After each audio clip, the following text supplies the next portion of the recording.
attack, calling it one more example of genocide. The hospital was amongst numerous buildings targeted during one of the most sustained assaults on Kyiv since the full-scale war began.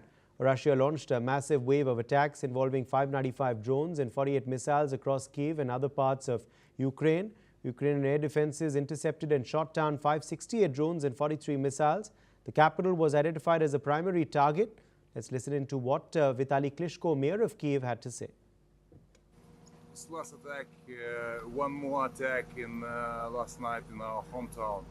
It's 6 districts have damages. A lot of buildings was destroyed. One of them behind me, and in this moment we can talk about 4 people died, and from 4 people it's 12-old girl. 8 people hospitalized and 13 people asking about medical support. We do everything right now to help the people and to fix the problems what we have, and we decide what we do with this building and give the people, for everyone who need help, we support everyone.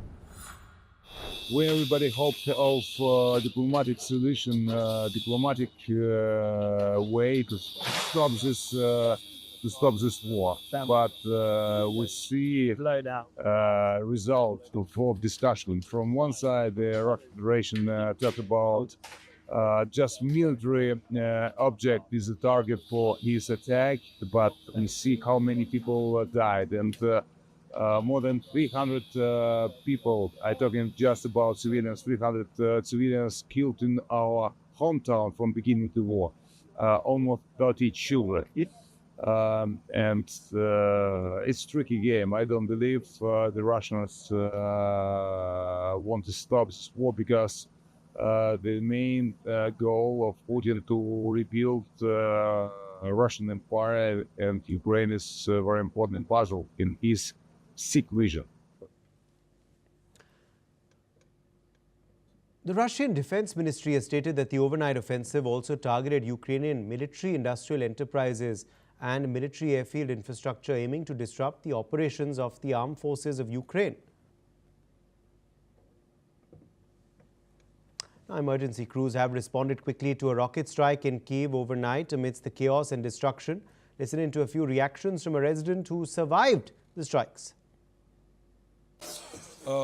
Що чули? Ми спали з дітьми, діти були на 3-му поверсі, ми на 2-му з дружиною, і літак збивав ракету, я так розумію. Ну, ми прокинулися, ще перегорнуто, але молюсь Боже, що діти живі, коротше, встигли дістати, це взагалі, просто молюсь Боже. Бо єдиний там на цій стороні, який живий. Ну, діло, що ми все. Просто я досі не можу отямитися, що діти живі, просто така молюсь Божа. Що вони були якраз під дахом, і зачепило, прям зняло старшого сина, прям, я так розумію, зняло прям дах над його ліжком. Багато солку. Просто в квартирі було скло, ходили по шоку в міфалі, тому трошки позалазило в іншості атаку. Нормально. А що ви чули з головою? В шоковому стані такого прям сильно не чули, але довго чули, що летіла ракета, а потім просто вибух і посипав. Julia Kazdobina, senior fellow Ukrainian PRISM, is joining us live from Kyiv on this story. Julia, what do you make of these latest incidents, these latest attacks? How Ukraine and Kyiv are taking them?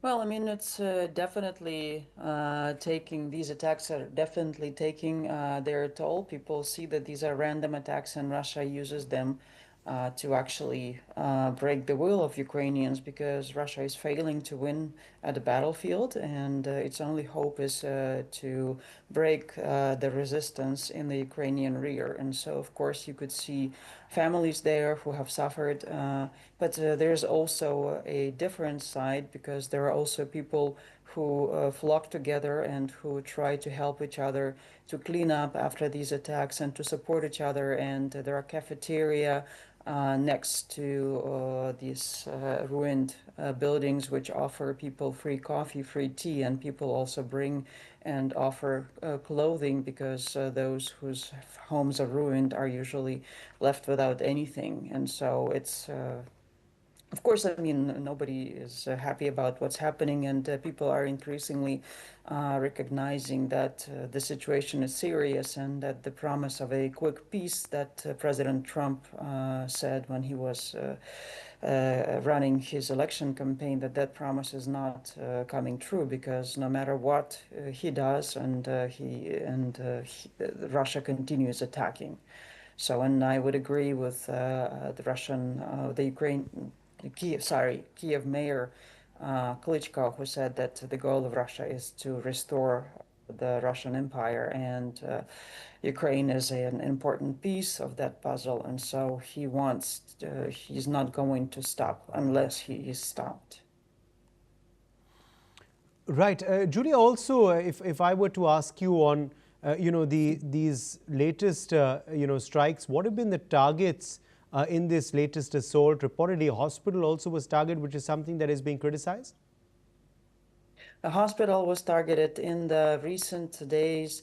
It was critical energy infrastructure that was targeted, and also railway infrastructure that was targeted. And so Russia is not only of course they do target military targets, that's for sure, but civilian targets are also definitely on the list, because the hospital that was hit today is not located in a district where you would find many military facilities. It's a residential district, so I would assume that the hospital was the goal, and they killed a medical sister and one of the patients, and that's a cardiological hospital, so it's something that provides heart care, and it's a very important facility where actually recently they were able to make a very unique and a very difficult operation that lasted 12 hours, and so Russia targets it. So I guess they're just trying to make sure that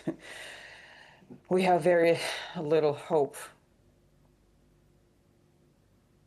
Okay.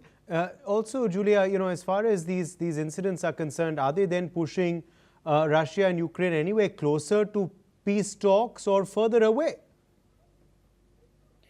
No peace talks are happening, and I would even say that what was happening previously wasn't really peace talks. It was Russian President Putin trying to manipulate President Trump into believing that peace was still possible, while at the same time, when the Russian delegation arrived at the talks with the Ukrainian side, there were no meaningful negotiations taking place. So, and although we've seen President Putin claim that he's ready to meet President Trump in Moscow, I think it's the continuation of the same strategy, because President Trump has expressed his displeasure with Putin recently, and so Putin is now trying to charm him back in to make him believe that something is still possible.